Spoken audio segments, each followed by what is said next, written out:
తన నామమును బట్టి నీతి మార్గములలో నన్ను నడిపించుచున్నాడు.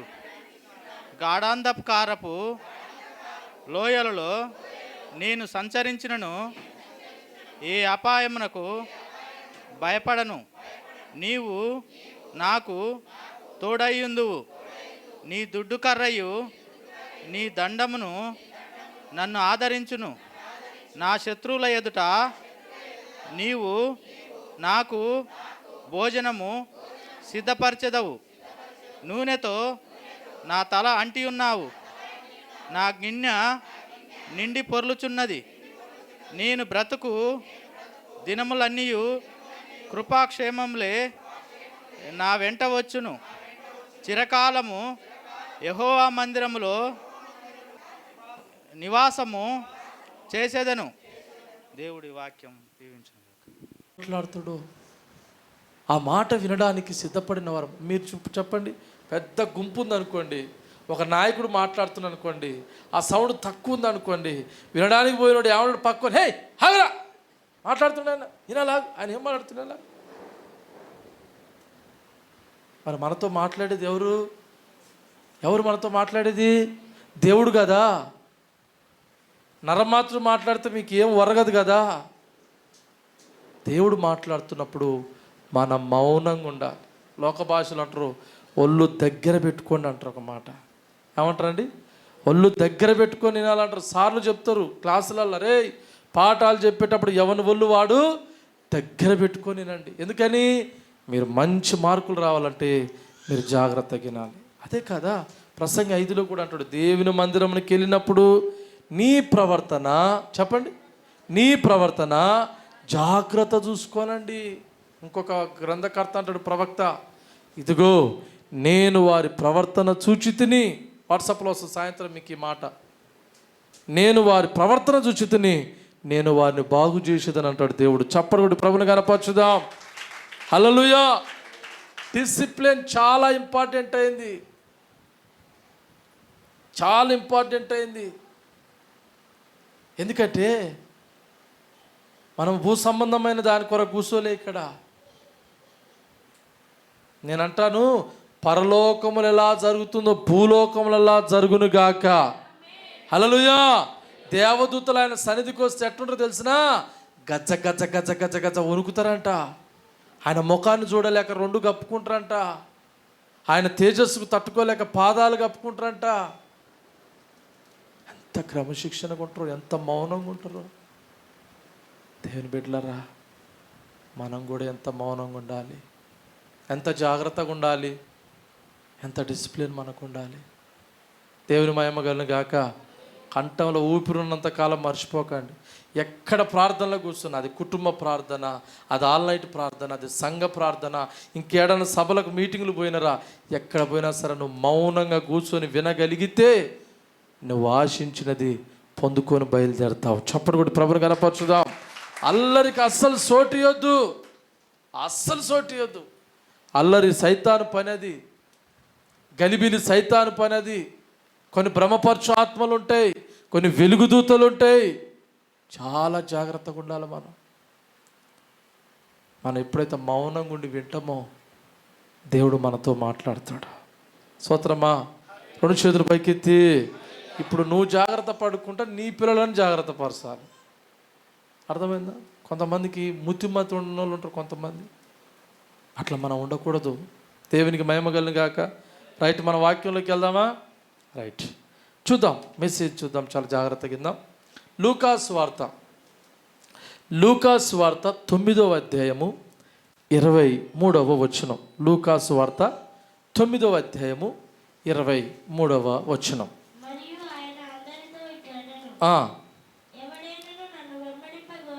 ఎవడైనను నన్ను వెంబడింప గోరిన ఎడల తన్ను తాను ఉపేక్షించుకొని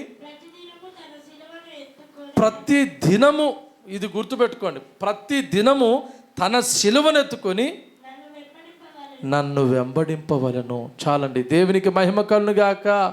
రెండు చేతులు పైకెత్తి. యేసయ్య నమ్ముకున్న వాళ్ళు ఎంతమంది? హల్లెలూయా. రక్షణ పొందిన వాళ్ళు ఎంతమంది? హల్లెలూయా. యేసయ్యను వెంబడించేటోళ్ళు ఎంతమంది? హల్లెలూయా. ఇంగ్లీష్లో ఏమంటారయ్యా? ఫాలోవర్స్. ఫాలోవర్స్. గొర్రెల కాపరి ముందు పోతే గొర్రెలన్నీ ఆ కాపరి వెంట వెళ్ళిపోతాయి.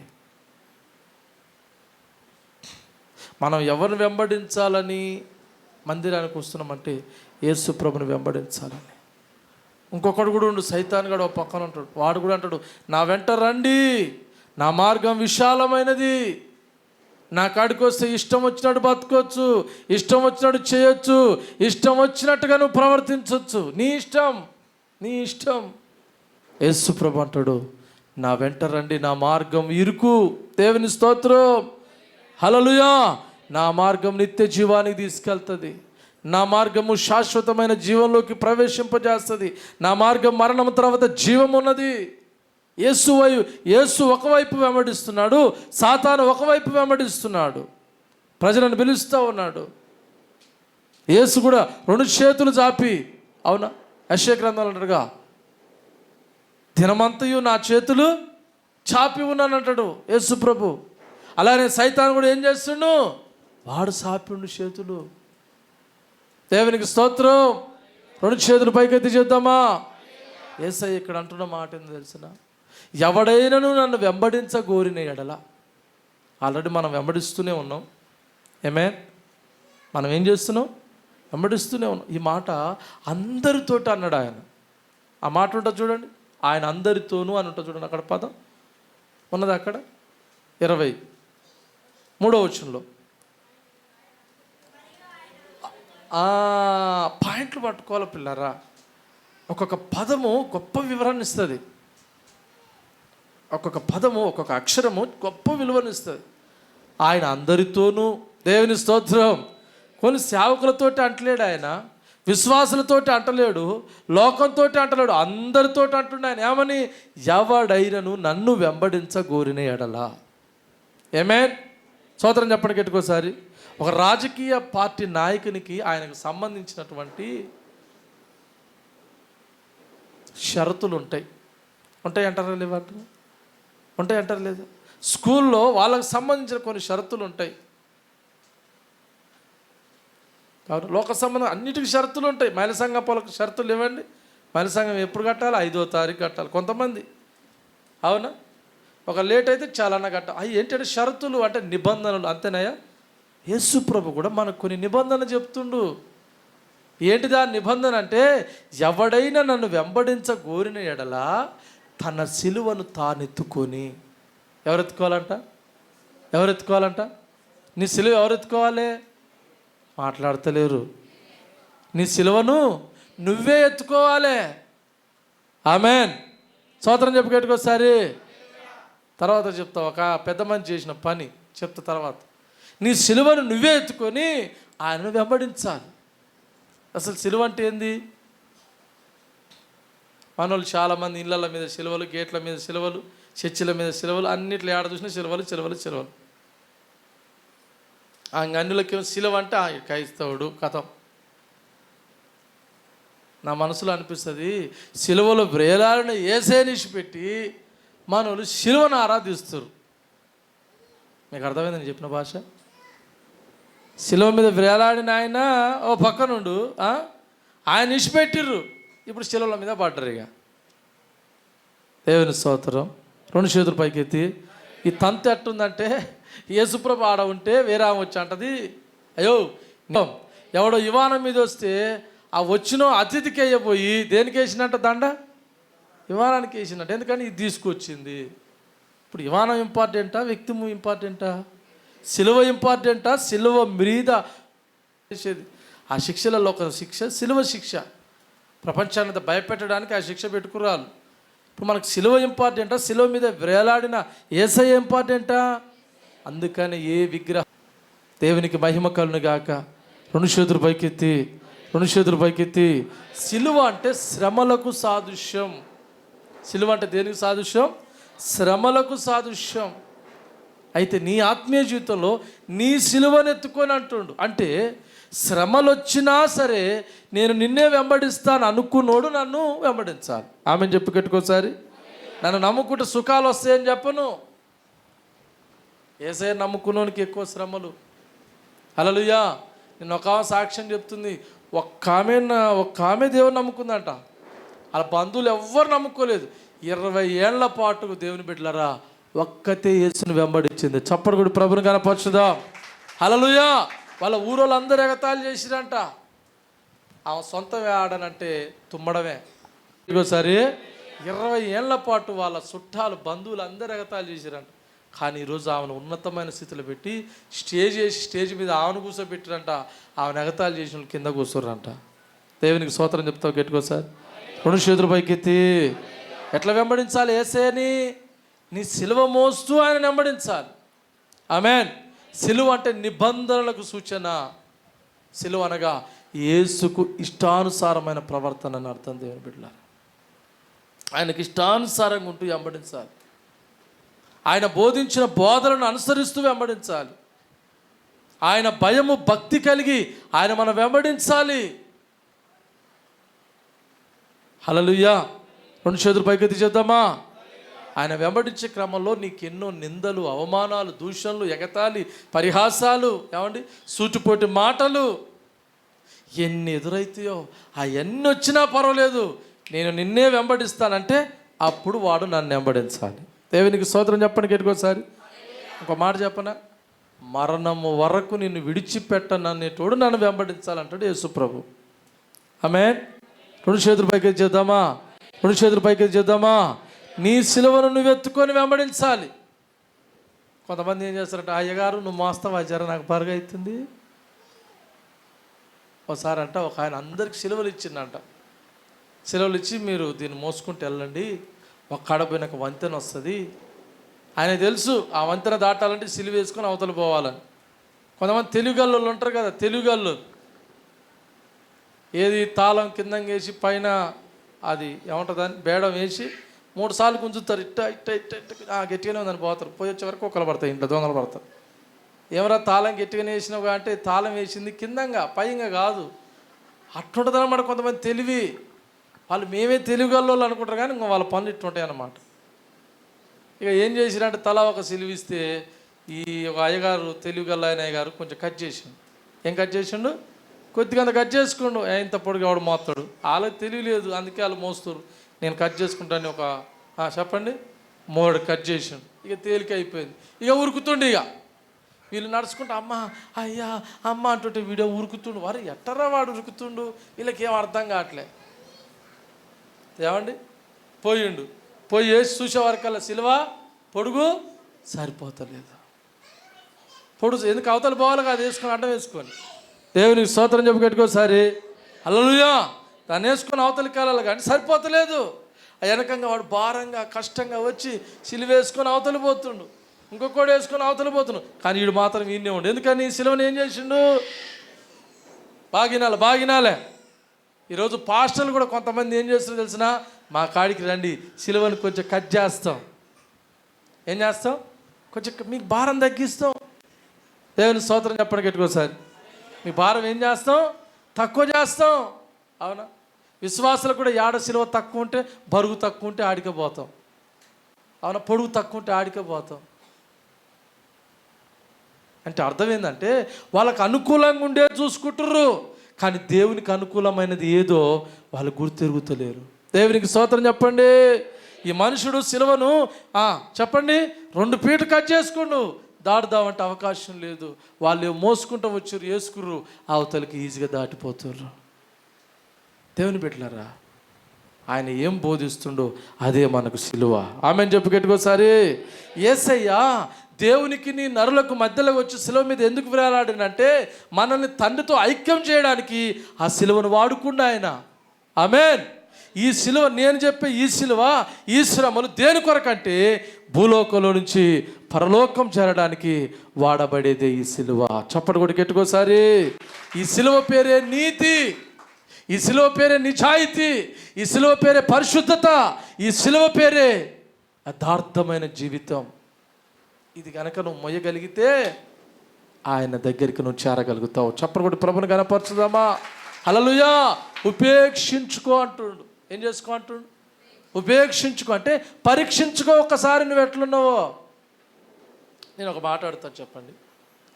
హాస్పిటల్కు ఒక వ్యక్తి రోగిగా పోతే డాక్టర్ వచ్చి అమ్మ ఇతనికి రక్తం ఎక్కియాలి అంటే, ఇంకొక వ్యక్తి రక్తం వేయడానికి సిద్ధంగా ఉంటే ఆ వ్యక్తి రక్తం ఈ వ్యక్తి రక్తం ఇద్దరు తీసుకొని పరీక్ష చేసి ఈ వ్యక్తి రక్తం ఈ వ్యక్తికి ఎక్కించవచ్చు, కణాలు సేమ్ ఉన్నాయి, గ్రూపులు సేమ్ ఉన్నాయి అంటే ఆ రక్తాన్ని మ్యాచ్ చేయడానికి ఎక్కిస్తారు.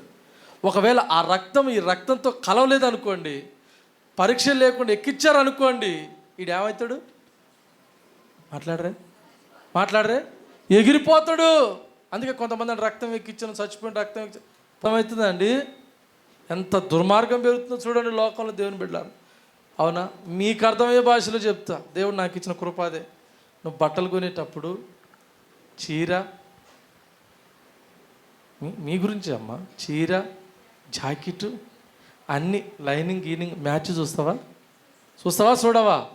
ఇంకా కొంతమంది అయితే సేమ్ వాచ్, సేమ్ చెప్పులు, సేమ్ డ్రస్సులు కొనిపెట్టలేక వీళ్ళు చేస్తారు. దేవునికి స్తోత్రం. అంటే మ్యాచ్ కోసం చేస్తలేవా? అవునా కాదా? మ్యాచ్ కావాలా వద్దా? ఈ మాట పట్టుకొని గట్టిగా. ఇప్పుడు నువ్వు యేసయ్యను వెంబడించాలంటే యేసయ్యతో కూడా నువ్వు మ్యాచ్ కావాలి. చప్పలు కూడా గట్టికోసారి హల్లెలూయా. మరి ఒక కలర్ కుట్ట ఇంకొక కలర్ కుట్టేసి కలిపి కుడితే అందరు ఎటు చూస్తారు? అరే ఎవడ్రా ఈ ప్యాచ్ చేసింది? ఆమేన్. స్తోత్రం చెప్పి గట్టికోసారి. ఎవడ్రా ఈ ప్యాచ్ చేసింది? ఇప్పుడు గుట్టకు ఇంకో గుడ్డ చిన్న జినిగిందండి, ఇంత జినిగింది. ఇప్పుడు అంత గుడ్డలో చెప్పండి, ఈ గుడ్డ కలవాలంటే సేమ్ కలర్ వేయాలా? అమలు దారం కూడా సేమ్ ఉండాలిగా, అవునా కాదా? సేమ్ ఉంటే అది సెట్ అయిపోద్ది. ఆమెను చెప్పి గట్టికోసారి 2 చేతుల పైకి చెప్తామా?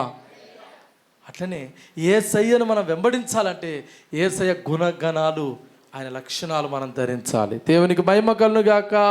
2 చేతుల పైకెత్తి ఉపేక్షించుకో అంటే పరీక్షించుకో. ఎక్కడ నిర్లక్ష్యం చేస్తున్నావో, ఎక్కడ బలహీనపడుతున్నావో, ఎక్కడ పడిపోతున్నావో, ఎక్కడ చెడిపోతున్నావో, ఎక్కడ తప్పిపోతున్నావో, ఎక్కడ నిలబడిపోయినావో, ఎక్కడ కూర్చొని పోయినావో నేను ఉపేక్షించుకో, పరీక్షించుకో. అశ్రద్ధ చేస్తున్నావా, అలక్ష్యంగా ఉన్నావా, ఎట్టున్నావో చూసుకో. అలా పరీక్షించుకున్నోడే నన్ను వెంబడించాలి. చప్పటి కొట్టి గట్టుకోసారి హల్లెలూయా. కొన్నిట్లో కొన్ని ద్రవాలు కలిస్తే ఎమ్మటి చిటపటని ఎగిరి అవతల పడతాయి. ఏ ద్రవంలో ఆ ద్రవం పోతేనే కలిసిపోతుంది. దేవునికి మహిమ కలుగును గాక. అమ్మ, మీకు అర్థమవుతుంది నా భాష? నేను చెప్పే విధానం మీకు అర్థమవుతుందా? మంచిగా అర్థమవుతుందా? యేసయ్యను వెంబడించాలంటే ఉపేక్షించుకోవాలంట, పరీక్షించుకోవాలంట, కనిపెట్టుకోవాలంట. దేవునికి మహిమ కలుగును గాక. 2 చేతులు పైకెత్తి నీ సిలువ నువ్వే ఎత్తుకోవాలంట. ఆమేన్. వాడు నన్ను వెంబడించాలి. ఎవడైతే యేసయ్యను వెంబడిస్తాడో యేసు వానితో ఉంటాడు. దేవునికి మహిమ కలుగును గాక. ఇప్పుడు వాడు ఒంటరి కాదు, కానీ వాడు దేవుని సొత్తు. దేవునికి మహిమ కలుగును గాక. 2 చేతులు పైకెత్తి చేద్దామా? ఈ కనుగుడ్డును కనుపాప కాపాడినట్లుగా దేవుడు ఆ వ్యక్తులను కాపాడుతాడు. చప్పలు కూడా గట్టికోసారి 2 చేతులు పైకెత్తి. ఒక పవర్, ఒక శక్తి కలిగిన వలయం వారికి తోడై ఉంటుంది. ఒకసారి మేమే ఏడుస్తాం, ప్రభువా ఎట్ట చేస్తున్నామో సేవ, ఎట్టుంటున్నామో మేము. ఎందుకంటే మీకంటే లెక్క ఎక్కువ మేము చెప్పాలి, మా గురించి మేము చెప్పాలి, అవునా? మీ గురించి మేమే చెప్పాలి. అందుకే సేవకునికి 2 అంతలు తీర్పు ఉంటుందంట. ఒకటి ఏంటంటే ఆ వ్యక్తి గురించి, రెండోది ఏంటంటే సంఘం గురించి. అందుకని మా ప్రయాసం క్రీస్తు యేసు వచ్చినప్పుడు మిమ్మల్ని అనిందులుగా, ఏమండి, పరిశుద్ధులుగా, నీతిమంతులుగా, ఆ పెళ్లికి సిద్ధపడినటువంటి పెళ్లి కుమార్తె వలె సంఘాన్ని దేవుని ఎదుట నిలబెట్టాలి. సేవకుని పని. దేవునికి మహిమ కలుగును గాక. అమ్మో, సింపురు గుడ్డలు వేసుకొని తిరుగుతా అంటవే, అది నా యేసయ్యకి నచ్చదు. నెత్తి ఇరబోసుకొని తిరుగుతా అంటవే, నా యేసయ్యకి నచ్చదు. ఏడబడతాడు ఎగురుతా అంటవే, నా యేసయ్యకి నచ్చదు. నేను జాగ్రత్త పరచాలి. మీరు ఎదిగిన బిడ్డ ఉంటే ఎంత జాగ్రత్త పడతారండి? కన్యకు ఉంటే, అవునా కాదా? ఏయ్, కూర్చునే కాడ జాగ్రత్త కూర్చో, మాట్లాడే కాడ జాగ్రత్త మాట్లాడు, అవునా? మౌనంగా ఉండు, జాగ్రత్తగా ఉండు. ఎంత భద్రంగా కాపాడుతారు పసిపిల్ల ఉంటే, అవునా కాదా? సంఘము కూడా అట్లా కాపరి చేత కాపాడబడాలి. దేవునికి మహిమ కలుగును గాక. 2 చేతులు పైకెత్తి చెప్దామా? 2 చేతులు పైకెత్తి చెప్దామా? మన సిలువను మోస్తూ చెప్పండి, యేసయ్య సిలువను వెంబడించాలి. ఆమేన్. 2 చేతులు పైకెత్తి. వెంబడిస్తున్నారా? ఎంతమంది వెంబడిస్తారు? అంటే మిగతా వాళ్ళందరూ క్రైస్తవులు కాదనమాట, అంతేనా? దేవునికి మహిమ కలుగును గాక. వెంబడించే క్రమంలో ఏదైనా లోపాలుంటే సరి చేసుకోవాలని దేవుడు ఈ మాటలు నీతో నాతో మాట్లాడుతుండు. ఆమేన్. 2 చేతులు పైకెత్తి హల్లెలూయా. నే సాగెద యేసునితో నా జీవిత కాలమంతా, నే సాగెద.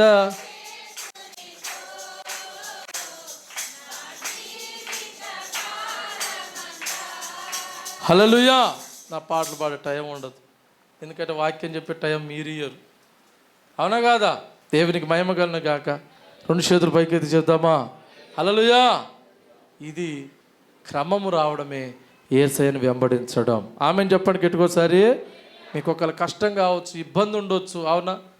మీకు సమయాన్ని అందుకోలేకపోవచ్చు, కానీ మీరు ఆశీర్వదించబడాలంటే ముందర మీరు ఏం కావాలంటే చెప్పండి, దేవుని సన్నిధిలో వచ్చి మొట్టమొదట కూర్చునేది ఎవరంటే విశ్వాసులే.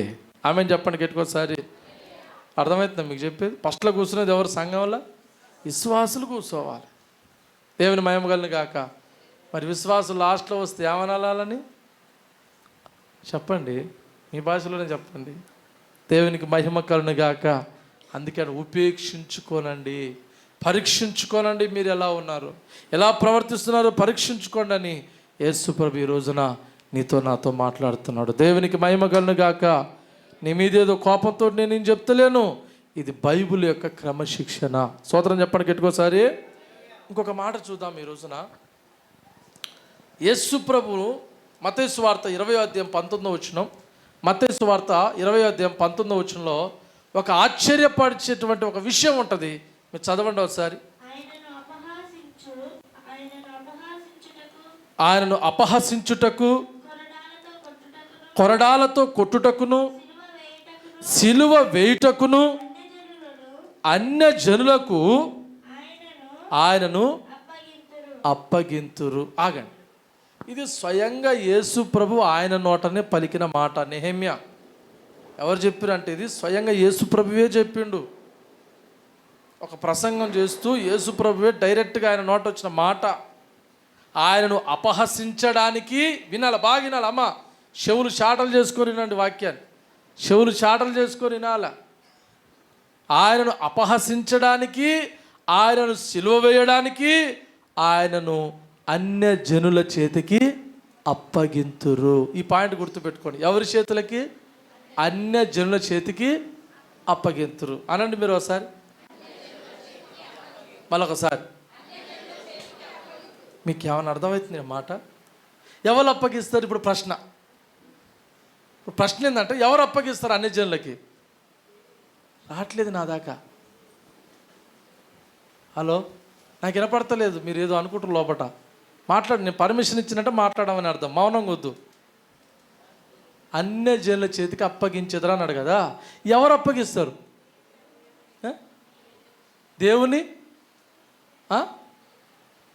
దేవుని అప్పగిస్తారు. అదే ఎవరు అప్పగిస్తారు అంటున్నా. అమ్మా వెరీ గుడ్, పాయింట్లో ఉండు మనోడు. దేవునికి స్తోత్రం. మీకెందుకు పాయింట్ రావట్లేదు మరి? అసలు యేసు ప్రభుని అన్యులకు అప్పచెప్పేది ఎవరో తెలిసిన? క్రైస్తవులే. నిజమండి. తర్వాత ఉంది, ఆ మాట కూడా ఉంది, ఆయన చెప్పిన ఆన్సర్ కూడా ఉంది, తర్వాత ఉంది. క్రైస్తవులేనంట క్రీస్తుని అప్పచెప్పేది. అన్యజనులకు అప్పచెప్పిరంట. దేవునికి స్తోత్రం కలుగును గాక. ఈరోజు నేటి క్రైస్తవత్వం కూడా దేవుని ఏం చేస్తుంది? బాధ పెడుతుంది. ఆ బాధ పెట్టే గుంపులో మనం ఉండొద్దని బాధ. దేవునికి స్తుతి కలుగును గాక. హల్లు చూద్దామా గట్టికోసారి. ఎట్లా బాధ పెడుతురో కూడా చెప్తాను మీకు ఐటంక. నాకు ఈ మాట చదివినప్పుడు దేవుని బిడ్డలారా, అన్య జనుల చేతికి అప్పగింతురు. తన స్వజనులే, తన సొంత వారే, అవునా, తన రక్త సంబంధులే అన్యులకు అప్పచెప్తారంట. దేనికి? అపహసించడానికి, ఎగతాళి చేయడానికి, పరిహాసం చేయడానికి, సిలువ మరణానికి అప్పచెప్తారంట. ఈరోజు నాకు జ్ఞాపకం చేసుకో. నీ బంధువులు కావచ్చు, నీ చుట్టాలు కావచ్చు, వాళ్ళే నీకు శత్రులుగా మారుతారు. దీనికి మీరు ఆశ్చర్యపడకండి. దేవునికి స్తోత్రం. దీనికి అస్సలే ఆశ్చర్యపడకండి. హల్లెలూయా. ఎందుకు ఆశ్చర్యపడొద్దు అంటున్నంటే ఇది మన ప్రభునకే జరిగింది. ఆమెను చెప్పు గట్టికోసారి.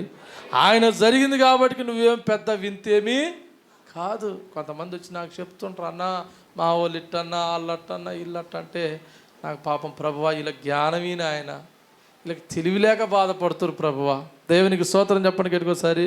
వాక్యాలను మొదట నన్ను వారు తునీకరించారు కనుక మిమ్మల్ని కూడా తునీకరిస్తారు. దేవునికి మహిమ కలుగును గాక. అన్య జనుల చేతికి అప్పగింతురు. స్తోత్రం చెప్పు గట్టికోసారి.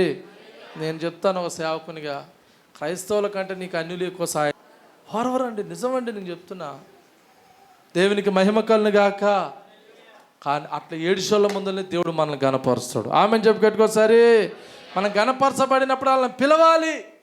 పక్కలో షేకాండి చెప్పండి, నీ మీద ఏడ్చేటోళ్ళనే నీవు ఎదిగినప్పుడు పిలిపించుకో అని చెప్పండి.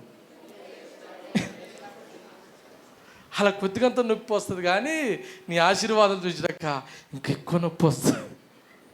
స్తోత్రం చెప్పు గట్టికోసారి. కొంతమంది పాపం తెలవక అలా కనపడకుండా చేయాలి అయ్యగారు, అలా తెలవకుండా చేయాలి అయ్యగారు అంటారు. కాదు, అలా తీసుకొచ్చి కూసోబెట్టి చూపెట్టాలి. ఏమని? నీ ఏడిపే నాకు దీవెన. కొంతమంది బండ్ల మీద కూడా రాస్తారు కదా, నీ ఏడిపే. డాక్టర్లు కానీ కూడా నీ ఏడిపే.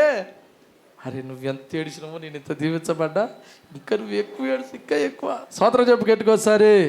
నేను ఏడిచిన చోటనే మనసారా నవ్వెదా, నీ పడిన చోటనే ప్రభు కొరకై నిలిచెదా. నేనోడిపోనయ్యా, నా పక్షముండగా నేను కృంగిపోనయ్యా, నువ్వు నాతో నుండగా. హల్లెలూయా. హల్లెలూయా ఉంటారు కొంతమంది సిస్టర్లు. వాళ్ళు రెడ్డి కుటుంబం నుంచి రక్షించబడ్డారు. వాళ్ళు అంటారు, అయ్యా మాతో ఎవరు మాట్లాడరు అయ్యా, మమ్మల్ని ఎవరు మందలించరు అయ్యా, ఫంక్షన్ పోతే పగబట్టిన తాజ్మహల్ చూసినట్టు చూస్తారయ్యా. నేను అంటా, మీరు ధన్యులు. స్తోత్రం చెప్పండి గట్టికోసారి. మీరెవరు? రాజులైన యాజక వంశములోకి దేవుడు మిమ్మల్ని పిలుచుకోండు. ఆమెను చెప్పుకోసారి. రేపు వాడబాడని కిరీటాలతో దేవుడు అలంకరిస్తాడు. ఆమేన్. 2 చేతులు పైకెత్తి బిగ్గరగా చెప్దామా? గుర్తుపెట్టుకోండి, అన్యుల చేతికి అప్పగించేతారు. ఇంకో షాకింగ్ న్యూస్ చూద్దాం. ఎవరు అప్పగించారంటే లూకాసు వార్త 24:20 ఈ సిలువ మీదనే దృష్టి పెడుతున్నాను ఈ కాలంలో ఎక్కువ. మన ప్రధాన యాజకులను అధికారులను ఆయన ఎలాగున మరణ శిక్షకు అప్పగించురో నీకు తెలియదా? చాలండి. ఆయన సిలువ వేసింది ఎవరు అంటే అన్యులేసారు. సిలువకు అప్పచెప్పింది ఎవరంటే ప్రధాన యాజకులు అప్పచెప్పారు. క్రైస్తత్వమే ఆయన అప్పచెప్పింది. ఒక మాట చెప్పాలంటే ఆయన ఇంటోళ్ళే ఆయన మరణానికి అప్పచెప్పారు. ఎందుకని? వరవలేకపోయారు ఎదుగుదలను చూసి. ఆయన ఎక్కడ పోయినా జనాలు కుప్పలు కుప్పలు తెప్పలు వస్తుర్రు. ప్రజలందరూ ఒక పట్టై యేసుని వెంబడిస్తే తట్టుకోలేకపోయారు. దేవుని స్తోత్రం. మీ భాషలో చెప్పాలంటే మీరు బాగా ఎదిగిర్రు. దేవుని మహాకృపను బట్టి, మీ కష్టాన్ని బట్టి మీరు ఎదిగిర్రు. కానీ మీరు ఎదిగినటువంటి మీ వాళ్ళు ఏం చేశారంటే మీ మీద పగలు పెట్టారు, పన్నాగాలు పడినారు. అదను చూసి కొడదామని కాసుకొని ఉన్నారు.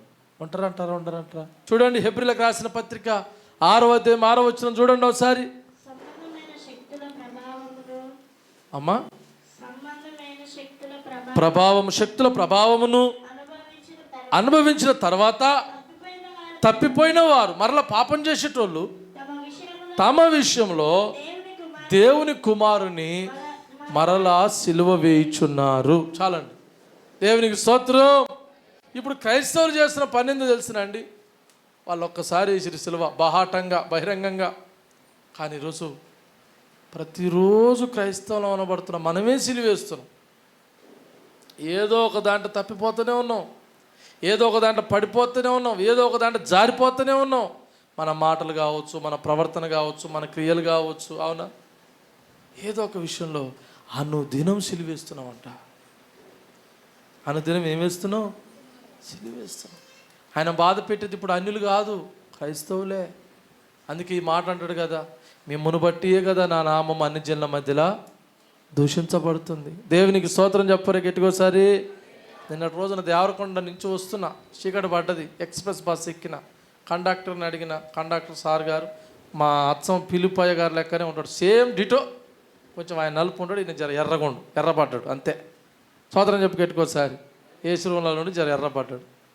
ఆ కండక్టర్ టికెట్ కొడుతుంటే అడిగిన, సారు నేను చెక్క పోస్ట్ కాడ దిగాలి. ఏడ దిగాలి?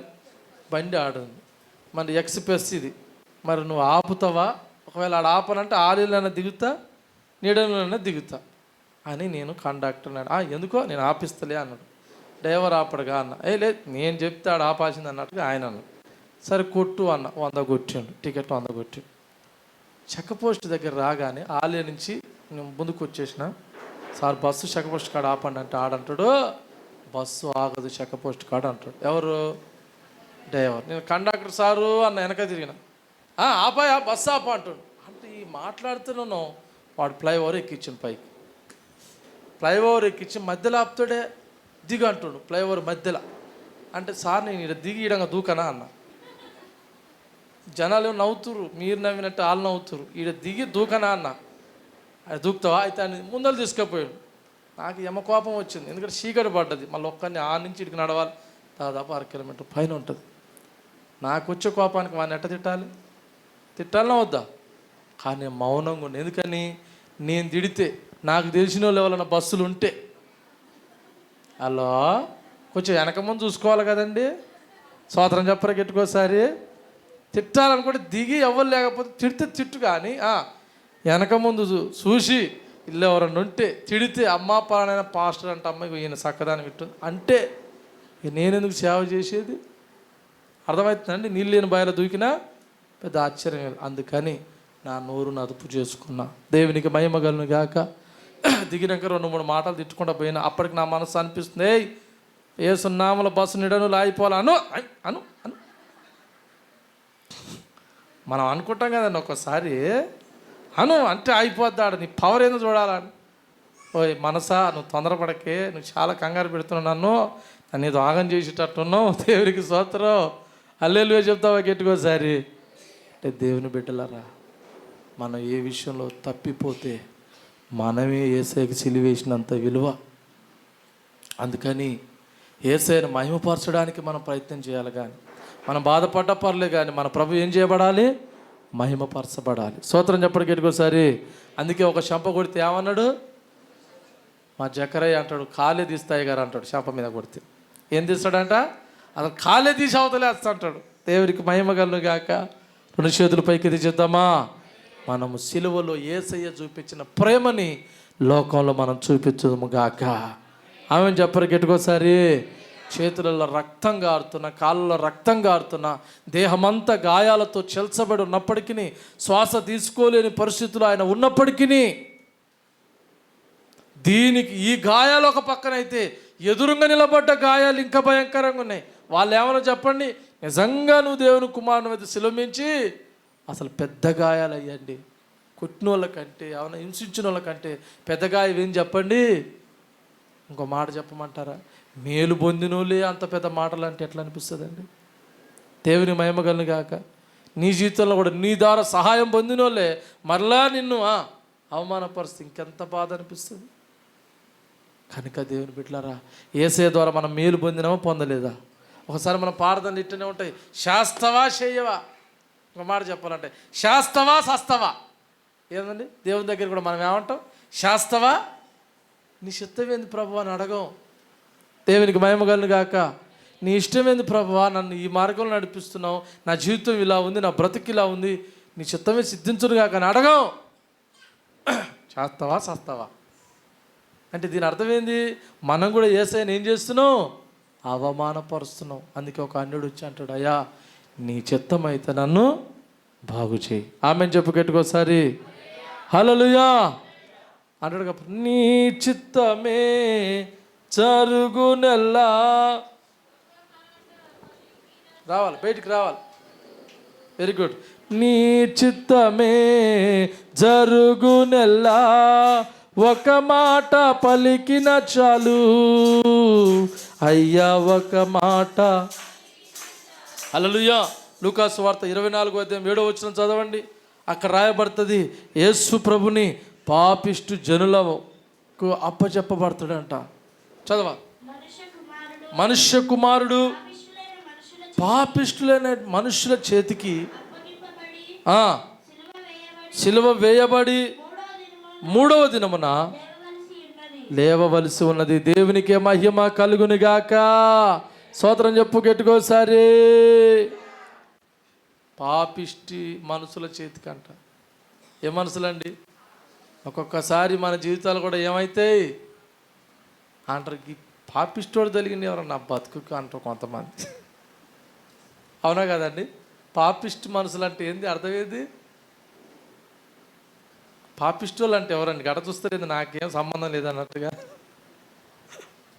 దొంగల మీటింగ్ పెట్టినట్టు ఒక పోలీస్ ఆయన దొంగల గురించి చెప్తుంటే, ఈ దొంగలందరూ అనుకుంటుంటే నా గురించి కాదు, అసలు మీటింగే మీ గురించిరా ఆయన. దేవునికి స్తోత్రం. హల్లెలూయా.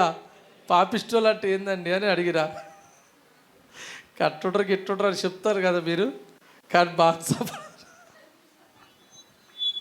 ఎవరికి భయమగలగ. హల్లెలూయా. ఎట్లా చెప్తావా?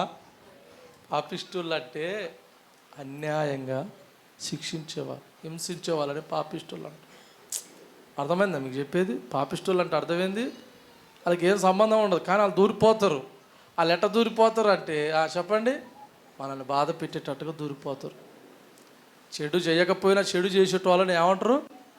పాపిస్టోళ్ళు అంటారు. ఈ పాపిష్టి పనులు ఉంటాయి కదా కొన్ని, పేకాట, సిగరెట్టు, తంబాకు, అవునా, మందు, ఇవన్నీ ఏంటి? పాపిష్టి పనులు కాదు, మంచి పనులు. ఏమన్నా సోదరం చెప్పండి గట్టికోసారి. 2 చేతులు పైకెత్తి. అమ్మ మీకు అర్థమవుతుందా? మనిషి కుమారుడు ఎవరి చేతులకు అప్పచెప్పబడతాడంట? చెప్పాలి. పాపిష్టి మనుషుల చేతికి అప్పచెప్పబడను, ఆయన 3వ రోజు తిరిగి లేచును. ఆమెను చెప్తామా గట్టికోసారి. అంటే మనుషుల చేత కొంత శ్రమ వచ్చినప్పటికీ విజయం మాత్రం నీదే. ఆమెను చెప్పు గట్టికోసారి. 2 చేతులు పైకెత్తి చెప్తామా. క్రీస్తులో జీవించు నాకు ఎల్లప్పుడు జయముండును, జయముంది జయముంది. చప్పట్లట కొట్టాలి. నాకు జయముంది, నా రాజు ముందున్నా. ఎల్లప్పుడు జయముండును, జయముంది జయముంది. చప్పట్లట కొట్టాలి. నాకు జయముంది, నా రాజు ముందున్నా. చెప్పండి గెట్టుకోసారి. వీళ్ళు ఏదో నన్ను మాయపుచ్చి అట్టెళ్ళిపోతారండి. నన్ను మాయపుస్తారు, కానీ నన్ను మాయపుచ్చవచ్చు, కానీ దేవుని మాత్రం ఎవడి తరం కాదు. స్తోత్రం చెప్పండి గెట్టుకోసారి. 2 చేతులు పైకి ఎత్తి చేద్దామా, హల్లెలూయా చేద్దామా గెట్టుకోసారి. క్రైస్తవులుగా మనం చాలా జాగ్రత్తగా ఉండాలి. అవునా? ఆయన బాధ పెట్టే పనులు మనం ఏది చేయవద్దు. నాకొక్కటే గుర్తు, నేను అనుకున్నదే మీకు చెప్పుకుంటా. ఏంటంటే నేను అనుకునేది, దేవుని నేను బాధ పెడితే నాకు బాధ తప్పదు, దేవుని నేను దుఃఖ పెడితే నాకు దుఃఖము తప్పదు. కనుక ఆయన బాధ పెట్టకుండా అవసరమైతే నేను బాధపడ్డా పర్వాలేదు. దేవునికి స్తోత్రం. పౌలు గారు అంటారు, అయ్యా నీవు మోసిన భారంలో ఏదన్నా మిలిగుంటే చెప్పు, నేను మోయడానికి సిద్ధంగా ఉన్నాను. దేవునికి మహిమగలను గాక. ఆయన మోసిన భారాలను మనం మోయగలమా అండి? మనం తట్టుకోగలమా అండి? ఒకరికి సిలువెత్తితే 4 అడుగులు వేసినట్టు నిలిగిండాడు. ఒరే నువ్వు మొయ్యలేవరా బాబు అని మళ్ళీ మోసుకోండి ఆయన. కానీ పౌలు గారు ఏమంటే, అయ్యా నువ్వు చేసిన దాంట్లో సువార్తలో భారంలో మిలిగింది ఏదన్నా ఉంటే నా దేహం మందు అనుభవించడానికి సిద్ధంగా ఉన్నా అంటాడు ఆయన. స్తోత్రం చేద్దామా గెట్టుకోసారి. హల్లెలూయా చెప్పండి. దేవుని బిడ్డలారా, కొంతమంది సిలువకు వ్యతిరేకంగా నడుచుకుంటారని కూడా దేవుని లేఖనాలు సెలవిస్తున్నాయి. హెబ్రీలకు రాసిన పత్రిక 12వ అధ్యాయం 2వ వచనాన్ని చదువుదాం త్వరగా. నేను ఒక 10 నిమిషాల్లో ముగిస్తాను, జాగ్రత్తగా వినండి. దేవునికి మహిమ కలుగును గాక. మనము కూడా ప్రతి భారమును సులువుగా చిక్కులు పెట్టు పాపమును విడిచిపెట్టి విశ్వాసమునకు కర్తయు దాన్ని కొనసాగించువాడైన యేసు వైపు చూచుచు మన ఎదుట ఉంచబడిన పద్యములో ఓపికగా పరిగెత్తుదాము. దేవునికి స్తోత్రం చెప్పండి గెట్టుకోసారి. 2 చేతులు పైకెత్తి చెప్తామా. అమ్మ నా వైపు చూడండి, నా వైపు చూడండి. 5 కిలోమీటర్ల పరుగు పందెం పెడతారు. ఎన్ని కిలోమీటర్లు అంట? 5 కిలోమీటర్లు. ఆ ఇంచుమించు ఈ నుంచి ఆలియా ఎంత ఉంటుందయ్యా?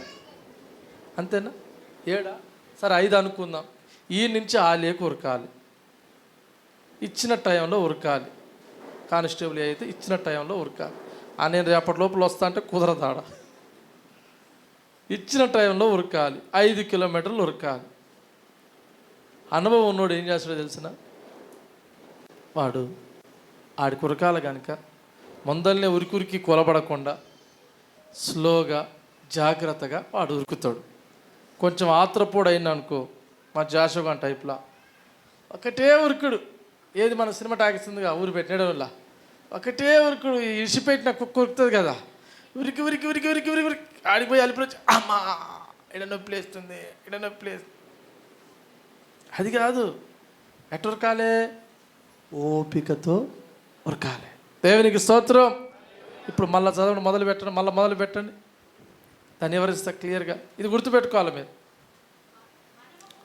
మనము కూడా, మనం అంటే ఎవరండి ఇక్కడ? అమ్మా మనమే. బాగా చెప్పారు సమాధానం. అయ్యా మనం అంటే ఎవరా ఇక్కడ? మాట్లాడతలేరు. అందరం అనండి. మనం అంటే ఎవరండి? మనం అందరం కలిసి అయినాక భోజనాలు చేస్తాం, అవునా కాదా? మనం అందరం అంటే అందరం. నన్ను అనలేదు అంటావా నువ్వు ఒకళ్ళండి? మనం అందరం అంటే అర్థమైంది, కలిపి చెప్తున్నాను అన్నమాట. నాకు చెప్పలేదు కాబట్టి నేను నిన్నే కూర్చుంటా, నా పేరు పెట్టలేదు, ఇది కాదు పాయింట్. ప్రభు ఏమంటున్నా అంటే మనం అందరము ప్రతి భారమును, మన మీద ఏముందండి? కొన్ని భారాలు ఉన్నాయి. దేవునికి స్తోత్రం చెప్పండి గట్టికోసారి. కొన్ని బాధ్యతలు ఉన్నాయి. అలా చూద్దామా గట్టికోసారి. 2 చేతులు పైకెత్తి. కొన్ని భారాలు ఉన్నాయి, కొన్ని బాధ్యతలు ఉన్నాయి. పాపము ఎట్లా పట్టుకుంటుంది అంటే చాలా సులువుగా పట్టుకుంటుందంట, సింపుల్గా పట్టుకుంటుందంట. గ్యాలం చిన్నదే, మీకు చెప్పాను ఈ మాట. షాప్ అనుకుంటుందంట. ఆ గ్యాలం వేసి ఆ మాంసం ముక్కేసినప్పుడు చూస్తుందంట, వామ్మో నన్ను చంపడానికి వచ్చింది అనుకుంటుందంట. కాసేపట్లోనే దాని యొక్క ఇంద్రియ నిగ్రహాన్ని కోల్పోయి అప్పటిదప్పుడు మర్చిపోయి మళ్ళీ ఇంకొక ఆలోచన వస్తుంది. ఏమని తెలిసిన, నేను గ్యాలను ఎట్ట కొరుకుతుందో తెలిసిన, మాంసం వరకే తీసుకుంటా, గ్యాలాన్ని పట్టుకోలేని అనుకుంటుందంట. అప్పటికప్పుడే ఫస్ట్ చూసినప్పుడేమో వామ్మో గ్యాలం వేసి ఉండరు నాయన వీడు, ఇవాళ నా పని అయిపోద్ది అనుకొని భయపడి ఒక్క స్టెప్ ఇట్లా ఆగుతుందంట. మీరు ఎవరు చేపలు పడతారు రమ్మేడ సరకు వచ్చిందిగా ఉన్నాడు అయ్యగారు, మన అయ్యగారు, వెరీ గుడ్. చేపను పట్టేటప్పుడు చూడండి, చేప గ్యాలం కాడికి వచ్చి ఒకసారి ఆగుతుంది, రాగానే అమాతం పట్టదు, ఒకసారి ఆగుతుంది, బ్రేక్ వేసి గ్యాలం వచ్చింది అని చూస్తుంది. ఈ లోపల ఇంకొక ఆలోచన వస్తుంది. ఏం ఆలోచన, దాని వరకు తింటా మిగతాది వదిలేసుకు తప్పించుకుంటా అనుకుంటుందంట. కానీ ఈ శనికి ఆవేశంలో ఏం చేస్తుందంటే అమాతం పోయి దాని మీద ఆట పడుతుంది. ఏంది ఏదో అట చూసినాం, ఎప్పుడైతే అట పట్టిందో గ్యాలం పట్టేస్తుంది. దేవుని స్తోత్రం. ఇక పట్టగానే గుంజుకూడదుగా, వాడు గుంజి అవతలకి వేస్తాడు. సైతాను కూడా మనల్ని పెద్ద పెద్ద, ఇప్పుడు క్రైస్తవులను బట్టి పెద్ద పెద్ద దాంట్లో కాదు, చిన్న చిన్న దాంట్లోనే పడుతున్నాడు వాడు. దేవునికి స్తోత్రం. 2 చేతులు పైకి చెప్తామా, 2 చేతులు పైకి చెప్తామా. చిన్న చిన్న ఆటలలోనే మనల్ని ఇరికిస్తాడు. అదే సులువుగా చిక్కులు పెట్టి పాపం. కొంతమంది మాటలలో పట్టిస్తారు. దేవునికి మహిమ కలుగును గాక. మాటలలో ఏముందండి, దేవుని స్తోత్రం చెప్పడానికి ఎట్టుకోసారి మాటలు అర్థమైతే సులువుగా చిక్కులు పెట్టు పాపమును వాటిని ఏం చేయాలంట, విడిచిపెట్టాలి. మనకు సంబంధమైనవి కావా విడిచిపెట్టి విశ్వాసమునకు కర్తయి. దేవునికి స్తోత్రం. నీ ముందలు ఎవరు అమ్మా లచ్చమ్మా, నీ ముందలు ఎవరు, యేసయ్య ఉండు. అలా చెప్పుకెట్టుకోసారి యేసయ్య ఉండు కనుక ఓపికతోటి ఆయన యొద్దకు పరిగెత్తాలి. ఆమెను చెప్పుకెట్టుకోసారి 2 చేతులు పైకెత్తి చేద్దామా. హల్లెలూయా. నేను అడుగుతాను మాట, మీరు చెప్పండి. మీరు అప్పటికప్పటికి ఆవేశపడి టెన్షన్ పడితే, మీ హార్ట్ బీట్ పెరిగితే, మీ బీపీ పెరిగితే ఏమవుతుంది, ఏమవుతుందండి, ఏమవుతుంది, అయ్యేదే అవుతుంది. లాస్ట్కి అయ్యేది ఇప్పుడే అవుతుంది. అమ్మ మీకు అర్థమైంది నా భాష, లాస్ట్కి అయ్యేది ఇప్పుడే అవుతుంది. కాబట్టి ఏం చేయాలా, ఓపిక తెచ్చుకోవాలి. దేవునికి స్తోత్రం చెప్పండి గట్టికోసారి. మన యేసయ్య కూడా ఏం తెచ్చుకున్నంటే ఓపిక తెచ్చుకోండు. ఆమెను చెప్తావా గట్టికోసారి. దేవుని అడుగుతానికి, ప్రభువా నాకు ఓపిక నాయన. ఏమి పేతురు లెక్క, పేతురు ఏం చేసిండు, ఎమ్మట యేసయ్యను పట్టుకోగానే కత్తి తీసి చెవి వేసి పడేసినప్పుడే సర్ర సెకండ్లో జరిగిపోయింది. కొంతమంది శనికి ఆవేశపరులు ఉంటారు, జాగ్రత్త, ఓపిక పట్టండి. ఆమెను చెప్పండి గట్టికోసారి. తగిన కాలం మందు దేవుడు మిమ్మల్ని హెచ్చించినట్లుగా ఆయన బలిష్టమైన రెక్కల చాట్లో మీరు దీనులు అయి ఉండాలి. చప్పటి కూడా ప్రభుని కనపరచుదాం. హల్లెలూయా. అవునా, అవమానంని నిర్లక్ష్యపరచు. ఎవరన్నా ఏదన్నా అన్నారంటే పట్టించుకోకు, పక్కలో చేయకండి. చెప్పండి, చెప్పాలా వద్దా, ముగియాలా? హలో, ముగించమంటారా చెప్పమంటారు వాక్యం? చెప్పమంటారు, ఇట్లాంటి చెప్తే చెప్పమంటారు. హల్లెలూయా. ఎవరన్నా ఏమన్నా అంటే దులుపుకొని పోరి. ఆమెన్.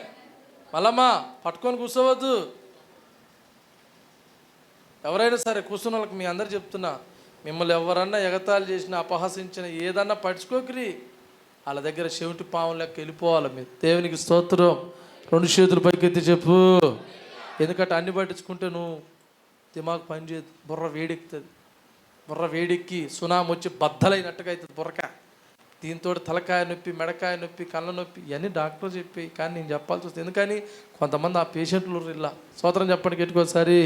అన్ని భారాలు నెత్తిన పెట్టుకొని, అయ్యా మీకు చెప్పినగా ఒకటి పిలిచిన ప్రార్థన చేయమని, అయ్యగారు మా అమ్మాయిని ఏ స్కూల్లో జాయిన్ చేయాలో, ఏ కాలేజీలో జాయిన్ చేయాలో, పెళ్ళి ఎట్ట చేయాలో, ఇవన్నీ టెన్షన్ పడుతుంటే పిలిపి అమ్మాయి ప్రార్థన చేస్తానా. 2 సంవత్సరాల పాప. ఈ 2 సంవత్సరాల పాప కోసం వాడు పెళ్ళి దాకా ఆలోచించు కూర్చున్నాడా. పాపం ఈ నమ్మటుంటే నాకు మెంటల్ వస్తుంది అనుకున్నా. దేవునికి స్తోత్రం. హల్లెలూయా. ఎవడి బుర్ర ఏమైంది, అది వేటెక్కిపోయింది. ఇట్లా నీళ్ళు పోస్తే ఆ పెనం మీద వేస్తారుగా వాళ్ళు, ఇట్లా చినుకులేదు సర్రని అంటట, అది బుర్ర అంత బదలైపోయింది. రే ఎందుకురా ఈ బాధని. అందుకంటాడు, మీ విచారములు కొట్టివేసి దేవునికి మహిమ కలుగును గాక. అవునా, మీ భారాలన్నీ నా మీద వేయండి రా బాబు, మీరు మొయ్యకండి అని చెప్పిండు. ఆమెను చెప్తాం గట్టికోసారి. రేపేమి సంభవించడం మనకేమీ తెలియదు. దేవునికి మహిమ కలుగును గాక.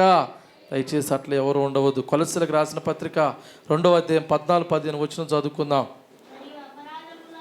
మరియు అపరాధముల చేత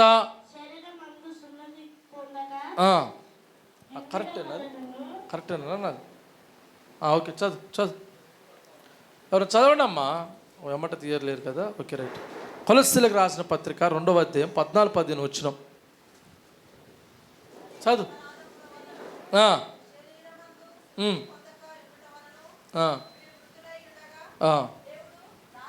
వండర్ఫుల్.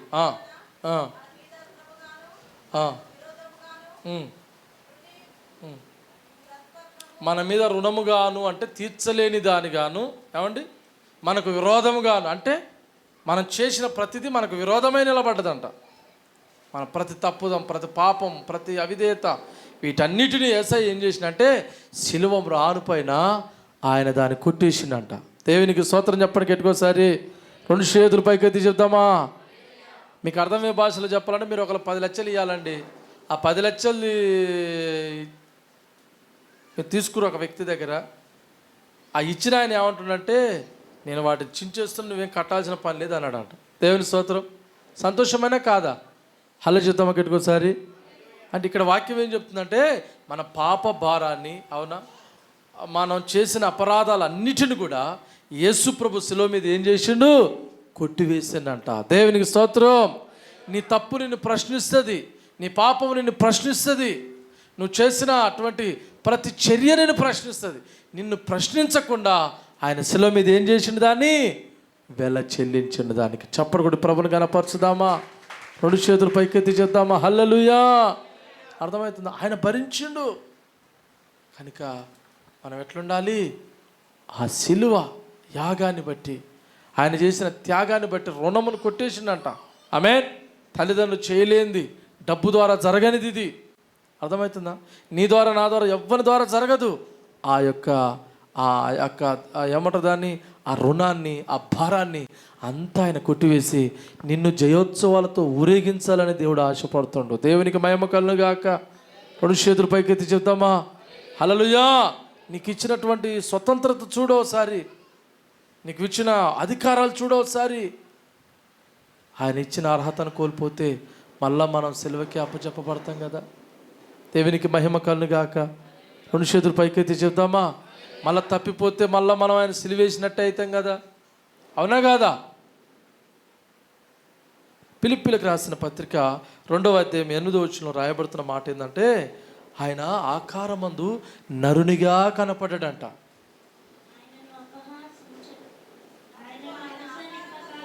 అమ్మా, ఆయన ఆకారమందు మనుష్యునిగా కనపడి మరణము పొందునంతగా, ఆయన శిలువ మరణము పొందునంతగా విధేయత చూపిన వాడై తన్ను తాను తగ్గించుకొనెను. స్తోత్రం చెప్పండి గట్టికోసారి. దేవుని బిడ్డలారా, మీ ఎదుగుదలకు చాలా ఇంపార్టెంట్ అయింది ఏంటంటే తగ్గింపే. ఎక్కడ గర్వించుకోకండి. సంఘం వల్ల కానీ, సమాజంలో కానీ, మీరు ఎక్కడ వెళ్ళినా మీరు ఆ తగ్గింపు స్వభావాన్ని, ఆ మృదువైన స్వభావాన్ని, ఆ వినయము, విధేయతతో కూడిన ఆ స్వభావాన్ని మీరు ప్రదర్శించగలిగితే, అంటే మీరు ఉండగలిగితే ఖచ్చితంగా దేవుడు మిమ్మల్ని ఇచ్చేస్తాడు. నేను సిద్ధము తండ్రి అన్నాడు. నన్ను వాడుకో, నీ చిత్తం నెరవేర్చుట కంటే నాకు ఇంకా మిగతాది ఏది లేదని ఆయన మరణమునకు కూడా అప్పగించుకుంటానికి విధేయత చూపెట్టాడు అంట. మరి మనకుంది ఆ మనసు? మనం చేయగలుగుతున్నాం ఆయన కొరకు ఏదన్నా? హల్లెలూయా. ఆయన పనిలో ఏదైనా భాగస్వాములు ఉండగలుగుతున్నామా? ఆయన పరిచర్యలో ఏదైనా పనికి సిద్ధపడుతున్నామా? ఆయన మోసిన ఆ సిలువలో కొంత భారానైనా మోయడానికి ఇష్టపడుతున్నామా? కానీ మనం కోరుకునేది ఏంటంటే, ప్రభువా కుర్చీలు వేస్తావే, ఆ కుర్చీలల్లా పై కుర్చీ నాదే ఉండాలి. అర్థమవుతుందా? హల్ల చూద్దామా గట్టుకోసారి. దేవుని సిలువ మొయ్యగలగాలి మనం. ఆమేన్. ఆయన చేసిన పనిని, ఆయన చేసిన భారాన్ని మనం మొయ్యాలి. దేవునికి స్తోత్రము కలుగును గాక. నేను కూడా ఉన్నానయ్యా, నన్ను వాడుకో యేసయ్యా. ఈ పాటలు పాడాలంటే రాగాలు తీసి, తాళాలు కొట్టి, తప్పడాలు పగలు కొట్టి రేకులు పగలగొట్టి గజ్జలు ఎరగొట్టి అన్న ఒకడు అన్నాడు, మీద కూడా పోతే అన్న నీ పాటకు మా రేకులు పగిలిపోయినాడు ఓ పాస్టరు. అయ్యా మరి ఆ పగిలేటట్టు ఎందుకు రా పాడింది, నిమ్మలంగా పాడపోయినావు రా. నేను పాటలకేం తక్కువ లేవు మనం, సోదరం చెప్పుకెట్టుకో సరే. మరి పనికాడికి వచ్చేవారికే నేను కూడా ఉన్నానయ్యా నన్ను వాడుకో అంటే పని చెప్పంగా నీడంగా పడి అటుపోతేవి. మరి ఏం సాయం అంట నా పాట పాడితే. సోదరం చెప్పుకెట్టుకో సరే. 2 చేతులు పైకెత్తి వాడుకో అనుకున్నోళ్ళు దేవునికి సమీపంగా ఉండాలి. ఆమేన్. దైవజనునికి సమీపంగా ఉండాలి. హల్లెలూయా చెప్పండి కెట్టుకోసారి. 2 చేతులు పైకెత్తి ఏదైనా పని ఉంటే, ఏదైనా పరిచర్య ఉంటే, ఏదైనా భారం ఉంటే, అయ్యా పాస్టర్ గారు నేనున్నా, నాకేదన్నా అప్పచెప్పండి. దేవునికి స్తోత్రం చెప్పండి. అవునా? దానియేలు గ్రంథం 7వ అధ్యాయం అంటారుగా, ఆయనకి వేవేల కొలది పరిచారకులు ఉండిరి. ఆమేన్. అవునా? వేవేల కొలది ఎవరుండంట? పరిచారకులు అంట. ఆ పరిచారకులు మనం ఒకరిగా చేర్చబడాలి. ఆమేన్. ఇక కొంతమంది మహాభక్తులు ఉంటారు, వాళ్ళు ఏమంటారు తెలిసిన, అయ్యా పరలోకంలో వచ్చిన వెంటనే అన్నీ నేనే చూసుకుంటా. యేసుప్రభుడు ఒరే పిచ్చోడా, పైకి వచ్చినాక ఏ పని ఉండదు, చేయాల్సిందంత కిందనే. సోదరం చెప్పరే కెట్టుకోసారి. హలో చేద్దామా కెట్టుకోసారి. యేసయ్య ఏం చేసిన భూమి మీదకి వచ్చి మనిషిగా కనపడ్డాడు. ఆయన తను తాను తగ్గించుకొని బాహాటంగా ఆయన మన కొరకు యాగమైన. గలతీయులకు రాసిన పత్రికలో 5వ అధ్యాయం 24 వచ్చిన చదివేయంలే కానీ చెప్తాను. ఏమంటాడంటే అక్కడ, మన దురాశలన్నిటిని కూడా సిలువకేయాలి. దేనికి వేయాలి చెప్పండి? మాట వరకు చదవండి అమ్మా, ఏం కాదు పర్లేదు చదవండి. మన ఆశలు, మనకు ఆశ ఉండడం మంచిదే, కానీ కొంతమంది దురాశ ఉంటుంది. మేము బల్లెలో చదువుకున్నాం, దురాశ దుఃఖం మనకు చేటు. అనిల్ అర్థమవుతుంది నీకు? చదివినావు? ఏం చదివినావు? దురాశ దుఃఖం మనకు చేటు. నువ్వు రూపాయి, నేను 100 రూపాయలు ఇస్తా అంటాడు ఒకడు. ఎంత? దీన్ని ఏమనాలి? హలో చెప్పండి కెట్టుకోసారి. నీ రూపాయి పోతుంది, నీకు ఉన్నదంతా పోతుంది. కాబట్టి ఆశపడాలి. ఆశపడ తప్పేమీ కాదు. చదువమ్మా.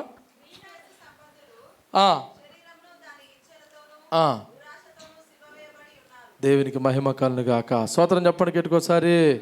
నాకు కూడా ఎన్నో ఆఫర్లు తగిలినాయి, అడ్డం నిలువు తగిలినాయి నన్ను పడేస్తానికి. స్తోత్రం చెప్తాం కెట్టుకోసారి. అర్థమవుతుందండి? వీటన్నిటిని మనం ఏం చేసుకోవాలా? సిలువ వేయాలి. ఉన్నదాంతో ఏం పడాలా? తృప్తి పడాలి. దేవుని స్తోత్రం. నువ్వు చేసిన కష్టార్జితమే నీకు ఆశీర్వాదం అనుకోవాలి. అల్లు చెప్పు కెట్టుకోసారి. 2 అంటే ఆయన కొట్టిర్రంటే ఆయనకు శాతకాక కాదు, ఆయనకి ఎవరు లేక కాదు, ఆయనకు శక్తి లేక కాదు, ఆయన బలహీనుడై కాదు సిలువ మీద వేలాడేది. బైబిల్లో రాయబడుతుంది, మన బలహీనతలను బట్టి. పక్కలకు షేకండి చెప్పండి. హల్లెలూయా. నేను చెప్తున్నా, యేసు ఒకరోజు నాకు సిలువ మీద వేలాడుతున్న దృశ్యాన్ని నాకు చూపెట్టిన దేవుడు. ఈ రోజున వాక్యం ద్వారా మీ అందరికీ కూడా సిలువ మీద వేలాడిన యేసయ్యను చూపెడుతున్నా. దేవునికి మహిమ కలుగును గాక. 2 చేతులు పైకెత్తి చేద్దామా? హల్లెలూయా. యేసయ్య బలహీనుడు అయి కాదు, ఆయన సిలువ మీద వేలాడేది మన బలహీనతలను బట్టి. మీరు చెప్పండి, మీ పిల్లలు తప్పు చేస్తే తల మీరు దించుకోరు? మీరు తప్పు చేయకపోయినా మీరు తల దించాల్సింది. ఎందుకని? మీ పిల్లలు, మీ రక్త సంబంధులు తప్పు చేశారు, పడిపోయారు కనుక, చెడిపోయారు కనుక తల్లిదండ్రులుగా మీకు విలువ ఉండొచ్చు, మీకు మంచి పేరు ఉండొచ్చు, ఏమండి మీకు మంచి అధికారాలు ఉండొచ్చు, మీకు ఎన్నెన్నో ఉండనియండి. మీ పిల్లలు తప్పు చేస్తే ఖచ్చితంగా ఏం చేయాల్సింది? నీ పిల్లలైనా నా పిల్లలైనా తప్పు చేస్తే తల దించాల్సిందే. యేసయ్య సిలువ మీద తల ఎందుకు దించాడు? ఎందుకు ఆ మరణానికి అప్పచెప్పబడ్డాడంటే ఆయన పిల్లలమైన మనము బలహీనమైనమాట. ఎంత బలహీనమంటే మనల్ని మనమే అమ్మేసుకున్నామంట. అపవాదికి ఏం చేసుకున్నాం? మన అపరాధముల చేత, మన అవిధేయత చేత, మన పాపముల చేత ఆ సైతానికి అప్పచెప్పేసుకున్నాం మనం. అందుకని వాని చేతిలో నుంచి మనం విడిపించబడాలంటే ఆయన వేల చెల్లించాలి. అందుకే ఆయన సిలువ మీద వేలాడవలసి వచ్చింది. దేవునికి మహిమ కలుగును గాక. లోకస్తునికి ఏమెరకండి ఆ విలువ. అందుకే కొరింథీ పత్రికలో అంటాడు కదా, పడుతున్న మనకు అది దేవుని శక్తి అంట, నమ్మనోనికి అది ఎగతాలంట. దేవుని మహిమ కలుగును గాక. 2 చేతులు పైకెత్తి చూద్దామా? హల్లెలూయా. గలతీయులకు రాసిన పత్రిక 2వ అధ్యాయం 20 వచనంలో అపోస్తలుడైన పౌలు గారు ఏమంటో తెలిసిన, నేను కూడా యేసుతో కూడా సిలువ వేయబడి తిని. కొట్టు సప్పట్లు, 2 చేతులు పైకెత్తి చెప్తామా హల్లెలూయా. నేను కూడా సిలువ ఏం చేయబడ్డా, క్రీస్తుతో కూడా వేయబడ్డా. అందుకని జీవించినది ఇక మీదట నేను కాదు, నా యందే యేసయ్య జీవిస్తుండు. ఆమెను చెప్పి గట్టికోసారి 2 చేతులు పైకెత్తి చెప్తామా. నీ యందు ఎవరు నివసించాలి, ఆ మాట ఒక్కటి చదవండి దయచేసి. ప్రార్థన చేసుకున్నాం మనం. అమ్మా, నేను క్రీస్తుతో కూడా సిలువ వేయబడి ఉన్నాను, నేను కాదు.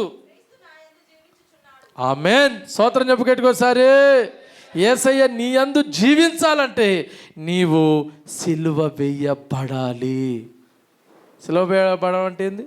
లోక ఆశలు చంపుకోవాలి, లోక సంబంధమైన పాపాలకు దూరంగా ఉండాలి, లోక సంబంధమైన చెడు స్నేహాలకు దూరమైనప్పుడే యేసయ్య నీ యందు జీవిస్తాడు. ఆమేన్. స్తోత్రం చెప్పు గట్టికోసారి. హాలీలో ఒకడు గొంతు కోసిండు, స్నేహితుడే. తేడా వచ్చి ఏం చేసిండు, గొంతు కోసి. మీరు చెప్పండి, గొంతు బిసికితే మీకు గాలాడుతుందా? అంటే మీకు గొంతు బిసుకకుండా ఉంటే మీకు గాలాడుతుంది, అవునా కాదు? ఇప్పుడు యేసయ్య మన యందు జీవించాలంటే మనం ఏం వేయబడాలి? సిలువ వేయబడాలి. సిలువ వేయబడాలి అంటే ఏంది? ఆదివారం నాడు చర్చికి రావాలి. యేసయ్య ఏ మాటలైతే చెప్పిండో, దొంగతనం చేయకు, నరహత్య చేయకు, వ్యభిచారం చేయకు, అవునా, నీ పొరుగువానిది ఏది ఆశించకు, అవునా, యేసయ్య మందిరంలో ఏదైతే బోధిస్తుండో దాన్ని ఫాలో కావడమే మనం సిలువ వేయబడడం. దేవుని స్తోత్రం. నీ కళ్ళు సిలువ వేయబడాలి అంటే అర్థమైంది, చెడ్డదాన్ని చూడకుండా ఉండాలి. నీ చేతులు సిలువ వేయబడాలి పనికి మాలిన పనులు చేయడానికి. దేవుని స్తోత్రం. జెండాటర్ గుంజుతారు, ఆయన కూడా జెండాటర్ గుంజుండి వాళ్ళ మామయ్య గారు ఉరికిండి ఒక ప్రాంతానికి సీత పట్టుకుని చేతిలోనికి అంట మూత తీస్తుంటే ఎదురుగా నేనే కనపడ్డానంట ఆయనకి. ఇక్కడనే ఉండు మనిషి, చూడండి. దేవుని స్తోత్రం. ఆయన ఎక్కడో మూత తీస్తుంటే నేను కనపడ్డానట. నేను అక్కడికేం పోలేదండి. సిలువ వేసుకుండా వేసుకోలేదా? యేసయ్య నమ్మినాడు, సిలువ వేసుకున్నట్టే కాదా? మళ్ళీ ఏం చేసిండు? సిలువని జర పక్కకు పెట్టిండు. ఏం పక్కన పెట్టిండు? సిలువని జర పక్కకు పెట్టి వైన్ షాపుకి పోయిండు. సిలువలో విరేలాడిన యేసయ్య వచ్చి ప్రత్యక్షమైంది. హల్లెలూయా. ఆయన కనపడాడంటే సీస కింద పడతాడు, టక్కున పక్కన పగిలిపోయింది. దేవునికి మహిమ కలుగును గాక. ఆయన తర్వాత నన్ను అడిగి, నువ్వు వచ్చిన వాడికంటే నేనేనో ఉంటే నేనెందుకు వస్తా యాడంటే, అప్పుడు ఆయన చెప్పిన, అయ్యా నా జీవితంలో ఇది జరిగింది, కనపడ్డది నేను కాదు కానీ నా ప్రభువే కనపడ్డాడు. స్తోత్రం చెప్పండి. నా ప్రభు కనపడడానికి కారణం ఏంటంటే ఆయన ప్రాణం కంటే ఎక్కువ ప్రేమిస్తున్నాడు. హల్లెలూయా చెప్పండి గట్టికోసారి. నేను అంటాను, మిమ్మల్ని అంత ఈజీగా పడిపోనియాడు. నా జీవితంలో ఎన్నో సంఘటనలు జరిగినాయి. సైతాన్ని పడగొట్టాలని, చెడగొట్టాలని, అవునా, ఇదంతా భంగం చేయాలని చూసినాడు. కానీ నా ప్రభు ఎక్కడ కూడా నన్ను పడిపోనియాలి. అది నా భక్తి కాదు, ఆయన మహాకృప. లేచి నిలబడదాం అందరం కూడా. దేవునికి స్తోత్రం.